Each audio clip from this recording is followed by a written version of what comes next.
Good morning sa tanan. So aniya usab kita nga huluhisgot kadali sa pulong sa atong buhi nga Dios. Sa ingon ini nga paagi mamalig-on ang atong mga pagtuo o makakaplag kitag mga pagtulunan nga makapadasig kanato sa pagpadayon sa pagpangalagad sa atong buhi nga Dios. So nining buntaga ato ang hisgutan kadali ang Marcos kapitulo 5 versikulo 25 hangtod sa versikulo 35 nga di naghisgot kini sa usa ka babayi nga nagtalinugo o nagmasakiton siya sulod sa 12 ka tuig. Ug sa iyahang nahibalagan si Kristo Jesus nakabaton siya kaayuhan ug kabag-uhan sa iyahang kinabuhi. So matud pa dinhi ug dihay usa ka babayi nga gitalinugan sulod na sa napulog 2 ka tuig. Ug daghan na ang gipaantos kaniya sa daghang mga mananambal ug ang tanan niyang katigayunan nahurot na niya gasto. Ngani wala siya mamaayo hinunua misamot siya pagkadaot ug sa pagkadungog niya sa mga gikasugilon mahitungod kang Hesus miduol siya sa iyang luyo taliwala sa panon sa katawhan ug hikap niya ang iyang sapot. Kasi siya nag-ingon, kung makahikap lang ako sa iyang mga sapot mamaayo gayud ako. Og diha mitang-on ang iyang talinugo og gibati niya diha sa iyang lawas nga siya naayo na gikan sa iyang sakit.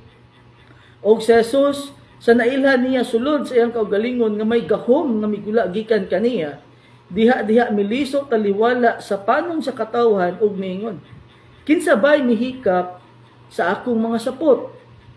Ang iyang mga tinun-an miingon kaniya, nakita mo ang panon sa katawhan nga nagadut-dut libot kanimo? Ngani mangutana pa ikaw, kinsa bay mihikap kanako? Ug siya miliraw sa pagtan-aw kung kinsa ang naghimo niadto. Ug ang babayi sa himbaluan niya ang nahitabo kaniya miduol nga nahadlok ug nagkurog ug mihapa sa iyang atubangan ug kaniya gisugilon niya ang tanan nga tinuod. Ug si Jesus mingon kaniya, anak, ang imong pagsalig nakapaayo kanimo, lumakaw ka nga malinawon ug mamaayo ka gikan sa imong sakit. So dinhi sumala pa ni Kristo Jesus mismo, gikan mismo sa baba ni Kristo Jesus, nga ang nakaayo sa maong babayi, mao ang iyang pagsalig nganha kang Kristo Jesus. Okay? Ang nakaayo niya ang iyang pagsalig. Ang iyang pagsalig mao ang nagtudlo kaniya sa paghikap sa sidsid sa bisti ni Kristo Jesus. Atong balikon, klarohon nato. Dili ang paghikap sa sidsid sa bisti ni Kristo Jesus ang nag-ayo kaniya, kundili ang iyahang pagsalig. Nganong nakasulti ko ni ana. Atong hinumduman nga daghan kaayong mga tawo ang nag-alirong ni Kristo Jesus, nagdutdutanay, sumala pa ni Simon Pedro.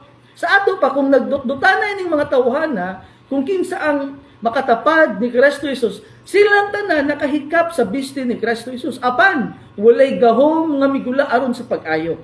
Sa laktod nga pagkaistorya, ang paghikap sa bisti ni Kristo Jesus dili ang rason nga naayo kining maong babayi. Okay? So balik ta. Sumala pa din nga kining maong babayi nagtalinugo sulod sa 12 ka tuig o nagmasikiton siya sulod na sa 12 ka tuig. Dayon miduol siya og mga mananambal. Sa ato pa nagpatambal siya. Apan imbis na maayo o muarang-arang ang iyang kahimtang hinuon misamot siya kadaot. Ug sa pagkadungog niya sa mga gikasugilon sa mga tao mahitungod kang Kristo Jesus, miduol siya sa luyo ni Kristo Jesus ug iyang gihikap ang sapot ni Kristo Jesus. Dinhi ato makita ang igsoon nga importante kaayo nga dunay mga tao nga magwali sa pulong sa Dios. Importante kaayo nga dunay mga tao nga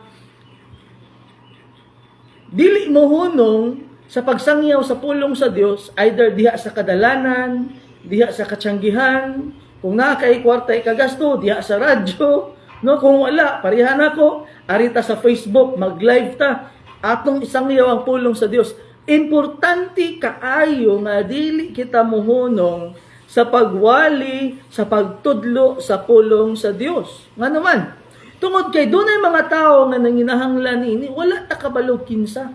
Pero dunay nanginahanglan niini. Okay? Sama nining maong babayi. Human nga naning kamot siya nga matambalan ni ayang kagulangan hinum dumi ha. Naa siya sakit, ang una niyang gibuhat naning kamot siya kutob sa iyang mahimo. May gasto siya sa tanang kwarta o katigayunan nga naa niya. Sa nagkalilaing mga doktor, apan imbis na maayo o moarang-arang ang iyang paminaw, misamot na hinuon. Apan tungod kay nakadungog man siya mga istorya kabahin ni Kristo Jesus. Ang ihang pagpamati sa mga tao nga nagsugilon mahitungod ni Kristo Jesus, may resulta kini sa iyahang pagtuo o pagsalig kang Kristo Jesus. So dinhi mga igsoon, importante kayo nga kitang mga alagad sa Ginoo, kitang nagtuo sa Ginoo, kitang nga nakaangkon sa kaluwasan, pinaagi sa atong pagtuo o pagsalig kang Kristo Jesus, kinahanglan dili kita muhunong sa pagwali sa pulong sa Dios. Kinahanglan dili kita muhunong sa pagtudlo sa pulong sa Dios. Bisan asa basta duna tay kahigayunan sa pagbuhat niini. Tungod kay dunay mga tao sa atong palibot nga nanginahanglan niini. So tungod kay namati man siya, mahitungod sa pangsugilon sa mga tao, mahitungod kang Kristo Jesus, kining maong pagpamati niya sa pulong sa Dios, may resulta kining pagsalig. O ang ihang pagsalig, naghatod kaniya sa paghimo og lakang, nga mao ang paghikap sa sidsid sa bisti ni Kristo Jesus, nga matod pa niya. Kung makahikap lang ako sa iyang mga sapot, mamaayo gayud ako. Tanawa ang pagtuo niya igsoon. Tungod sa mga tao nga walay hunong sa pagwali sa pulong sa Dios, dunay usa ka babae nga nakadungog og namati. Og ang iyang pagpamati may resulta pagtuo, ang iyang pagtuo pagsalig mihatod kini sa pagbuhat niya. Nga hinungdan nga naayo siya. Mihikap siya sa biste ni Kristo Jesus. Ug matod pa ni Kristo Jesus, dunay gahom nga migula kaniya. Kining maong gahom nga migula gikan kang Kristo Jesus. Mao ang gahom nga nag-ayo sa mga babayi. Apan, akong balikod, importante kayo ni. Take note, ang paghikap sa biste ni Kristo Jesus, dili mao ang nag-ayo sa mga babayi. Okay, klaro na to ha? Ang paghikap ni Kristo, ang paghikap sa mga babayi sa biste ni Kristo Jesus, dili mao ang nag-ayo kaniya, kundi ang nag-ayo kaniya mao ang iyahang pagsalig. Klaro kayo. Nga naman, tungod kay si Kristo Jesus mismo ang misulti niini. Matud pa ni Kristo Jesus, anak, iyang gitawag ang maong babayi og anak, ningon siya. Ang imong pagsalig nakapaayo kanimo. Lumakaw ka nga malinawon ug magmaayo ka gikan sa imong sakit. Si Kristo Jesus mismo ang nagsulti niini. Ang imong pagsalig ang nakapayo nimo. Dili ang imong paghikap sa biste, kundili ang imong pagsalig. Unsa bay pagtulunan nga tumakutlo dinhi. Importante mga igsuon nga kitang hamtong na diya sa pagtuo. Dili kita muhunong sa pagwali sa maayong balita sa Dios. Atong iwali ang ebanghelyo sa Dios sa bisan asa, sa bisan unsang orasa nga kita makakaplag og kahigayunan sa pagbuhat niini. Og importante kaayo nga kita usab mamati sa pulong sa Dios. Nga naman, diha sa pagpamati mohatod og moresulta kini sa atong pagsalig kang Kristo Jesus, o kini nga atong pagsalig kang Kristo Jesus magahatag kanato kaayuhan o kabag-uhan sa atong kinabuhi. Tanawa kining maong babayi tungod siyang pagsalig. Nakabaton siya kaayuhan. O sa diyang nakabaton siya kaayuhan, nakabaton siya kabag-uhan nga mo'y pinaka-importante sa tanan.